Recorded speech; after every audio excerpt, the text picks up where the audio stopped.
The Couple Next Door, written by Peg Lynch and starring Peg Lynch and Alan Bunce.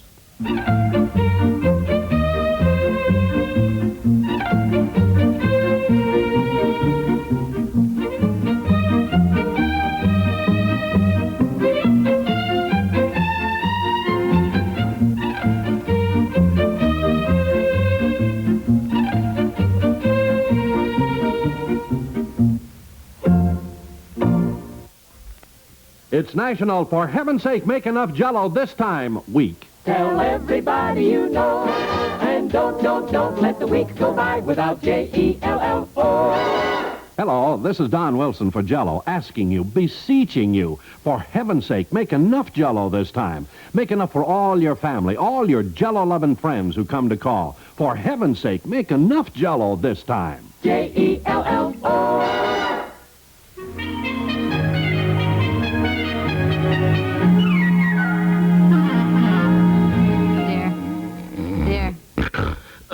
What is the matter? What is it? Wake up, dear, please. Golly. Oh, for Pete's sake, it's hardly light. I've got to get the baby's bottle and heat it, and I want to do it before the baby wakes up. Well, okay. I can't get into the house. Madge and Charlie locked their doors last night. I tried the front door, the back door, and the porch door. They're all locked. Oh, no. Yes, and I want to have the bottle ready when the baby wakes up so he doesn't start howling and wake up Madge and Charlie and all their children. Well, what do you want me to do, break in a window? I don't know what to do. Oh, I wish we'd never come here. I said let's go to a hotel, but oh, no. Well, what could I do? Charlie insisted. You were there. You folks can stay in the empty room over the garage. Be no trouble at all. You didn't object very much, I noticed. Well, we were in a spot, but I'll tell you this much. We are not going to stay here. We'll go to a hotel tomorrow or today or whatever this is. Where's my bathrobe? I'm looking for it. I can't find anything. This business of living out of suitcases, no place to hang a thing. Now, be quiet, dear. Don't wake Betsy or the baby. Just be quiet. Well, we'll go to a hotel today. Now, that's final. I don't see how we can without hurting their feelings. Hurting their feelings? You heard Madge when she didn't know we could hear them. She didn't sound very crazy to me about having us here. No, but Charlie invited us, and he was mad at Madge. She wasn't more gracious. Yeah. Now, he'll blame her if we leave. You heard him. Here's your bathrobe. Oh, Here, the other arm now. Come on. Yeah, I got it. Go down the stairs quietly now. Well, what do you want me to do? How can I get in the house? I thought maybe you could find a basement window that was open. Oh, is that so? Nothing to do it. I'm not going to do that. As far as I can figure out, there's nothing to do except wake Charlie and have him unlock the door. Mm-hmm. Oh, Chili, which is their bedroom window? That one, I think. Up there. Oh. Well, what are you doing? Quiet now, will you? I'm going to throw a handful of gravel up there and... Charlie! Oh, my gosh. Charlie! Charlie, I'm sorry. I didn't know your bed was right by the window. Hey, what's going on? Oh, Charlie, it's all right. I've got to get in to get the baby's bottle. I'm sorry. Could you come down and unlock the back door? I'm sorry, Charlie. Oh, what's the matter? It's 5:45. They want to get in to get the baby's bottle. Oh, for crying out loud. I'll be right down. Oh, dear. I think even Charlie will be glad to get rid of us.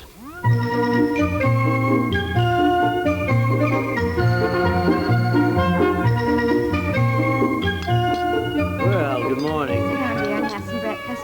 Where are Madge and Charlie? I don't know. Still in bed, I guess. In bed? Isn't Charlie going to work? I don't know. I waited and waited, as you know, for Madge to come down and start breakfast, and when she didn't, I thought I'd better. After all, Betsy had to be fed. What about their kids? When I got things out, I found the dishes and silverware, breakfast food, coffee pot, you know. Yeah. Hated to prowl around her kitchen, but she hasn't shown up, so I fixed Betsy's breakfast.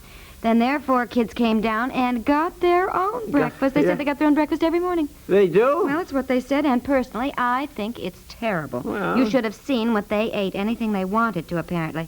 They did drink the orange juice I fixed, and one of them ate a piece of pie. Orange juice? I think it was Billy. And Chucky had a handful of uncooked macaroni, of all things, said he loved it. For breakfast? Yes.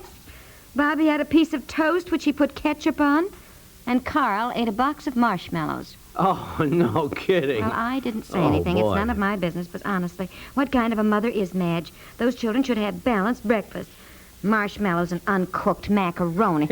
Well, I don't think it's funny. I really don't. I know, I think agree it is with you. just Just terrible. the same. It's probably their kids who'll never get sick, and ours who get the best of attention will come down with everything. Well, I just don't approve at all. Well, as you said, dear, it's none of our business. Is this my orange juice? Yes.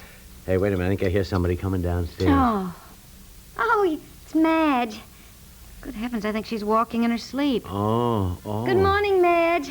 Well, I hope you don't mind. I came right in the kitchen this morning and started breakfast. I had quite a time finding everything, but I thought I'd help you a little bit, so... Coffee. What? Coffee. Get her some coffee. Oh, Coffee. yes. Oh, yes. All right, sit down, Madge. I'll pour you a cup. Here, Madge, Get it right here. sit right down here. Here we are. Whoa! Oh. You nearly missed the chair there, old girl. Here you are. There we are. Well, good morning. Another beautiful day. What? I said good morning. Never mind. Let it go. Oh. Where's my coffee? I'm getting it, Madge. I don't know whether you know it or not, Madge, or whether I should say anything. But do you know what little Carly had for breakfast? Dear. I mean, really, I just... Dear, not just give her the coffee, honey. Here you are, Madge. No. See? Well, good morning. Oh, say, that's wonderful, marvelous. I should have warned you. I'm no good at all in the morning until I've had my coffee. That's all right, Madge. Charlie's the same way. I think that's why we got married. We were so afraid we might get stuck with somebody we had to talk to in the morning. Oh, well, it takes all kinds to make a world. Oh, I take it you're both the bright-eyed kind, the ones who leap out of bed fresh and alert, ready to meet the next day. Well, I guess so. Pretty much of the time, at any rate. I really don't come alive until after the second cup. Would you like any eggs, Madge? Eggs? Did you say eggs? Well, yes, I thought maybe a fried egg or scrambled. I'd be willing to fry. Please, eggs in the morning. Oh, we have them sometimes. Oh, no. Frankly, I know it's none of my business, but I wondered if you knew what your children eat for breakfast, Madge. Little Carly had almost a whole box of marshmallows. I know, isn't it killing? He loves marshmallows. Well, I know. For breakfast? I know. I don't know how he stands them. They're too sweet, I think. Oh, I couldn't eat anything sweet like that for breakfast. It makes me sick. But he loves them. Well, what are you going to do? Well, I think that I would certainly see to it that honey, they... I think Balanced I'd like some more coffee. All right. Coffee. Sure. Well, good morning, everybody. Well, good morning, Charlie. Good morning, beautiful. Well, what's come over you? How do you like that? I never get a thing out of him but in the morning. Yeah, we got company, sweetheart, and don't try to give them the wrong impression. I do, too, speak to you in the morning. Once, just once. I'll never forget it. We'd been married 3 days. Oh, it was sweet. He was drinking coffee, and he looked up and saw me and said, "Who are you?" I said something to you last week at breakfast. I said this is the worst coffee I've ever tasted. That's right. You did. I forgot. You spoke to you me. too, honestly. Listen, we have something to say to you. Oh, yes, we certainly do. And you now, mustn't think that we don't appreciate your invitation. we are Madge. going to look for a hotel today. Yes. A hotel? Yes. You're not moving out of here, No, pal. no, look, Charlie. Madge, will you tell them that it isn't any trouble having them, Well, I please? did. I told them that last night. I love having you. Well, it's very sweet of both of you, but we You're feel... not comfortable, huh? Oh, of course, Charlie, honest. It isn't that. It's an imposition. Who says? Who says? Now Well, it is, it- Charlie. We both say so. You and don't like our food, huh? Oh, don't be Charlie, silly. Madge is a marvelous cook. It makes more work for her. Oh, too, you know. nonsense. Besides your helping, look, you've made breakfast. You help with the dishes. Well, it's easier having you. If you move out, I'm going to take it personally and assume you don't like us, that we're not good enough Now, for you. Charlie, Oh, listen. Charlie, Don't be for so heaven's silly. I will. By gosh, I certainly Oh, will. Charlie, now look, we don't like taking advantage. I mean, you refuse to let us pay anything for our food, and we feel terrible. No, you're our guest. But if they feel so terrible, Charlie, let them pay something for food. I know how they feel. I know how I'd feel. I wouldn't like to just sponge off people. And now, don't worry. I'll talk Charlie into letting you pay something for food. Charlie, now think of how you'd feel.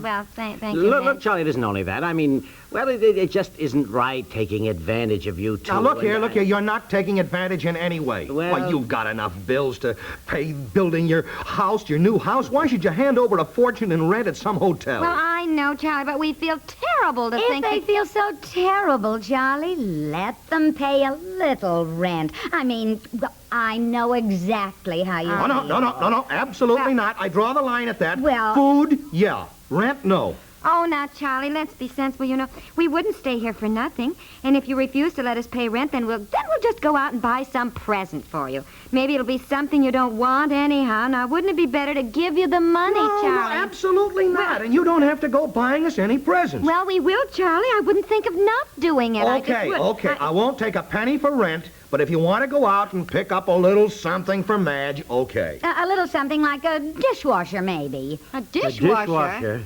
I'm just kidding. Oh, don't pay attention to her. You know, she's been after me to get her a dishwasher for so many ages. She always rubs it in when she can. Yes. Well, now, it's all settled, huh? You're staying. Well, honey, you better get to work. It's late. I'll walk out to the car with him, and we'll talk it over, Charlie.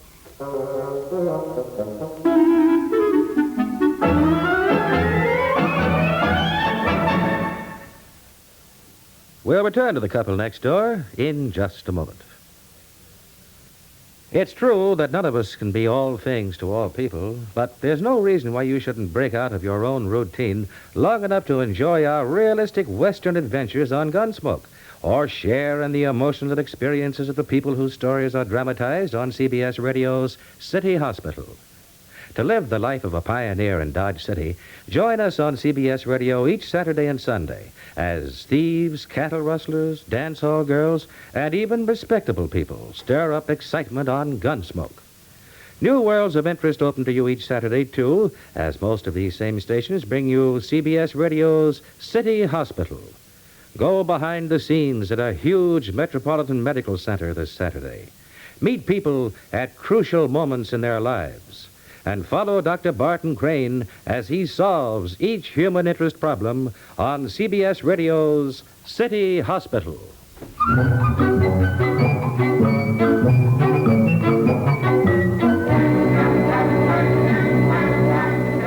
Well, what do you think, dear? Should we stay here or What not? do I think? I think the same thing you do. What'd I do with the car keys? Right here in your coat pocket. I saw you put them in. Yeah, all right.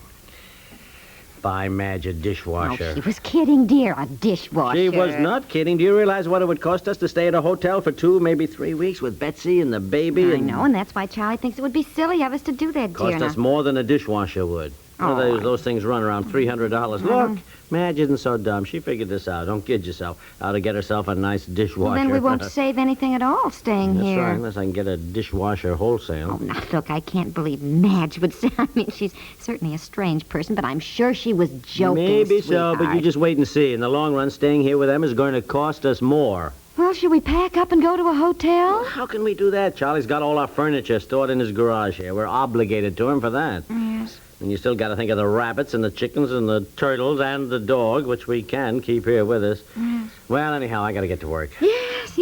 Well, I guess there's nothing to do but keep our sense of humor and look upon these coming 2 weeks as an experience, darling. And it's certainly going to be one, believe me.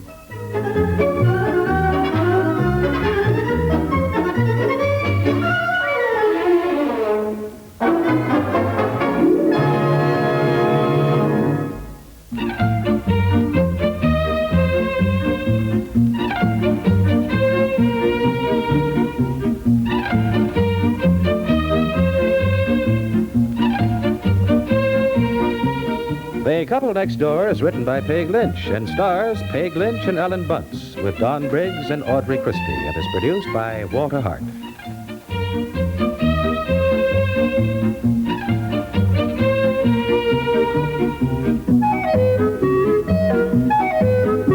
This is Warren Sweeney inviting you to listen tomorrow to The Couple Next Door.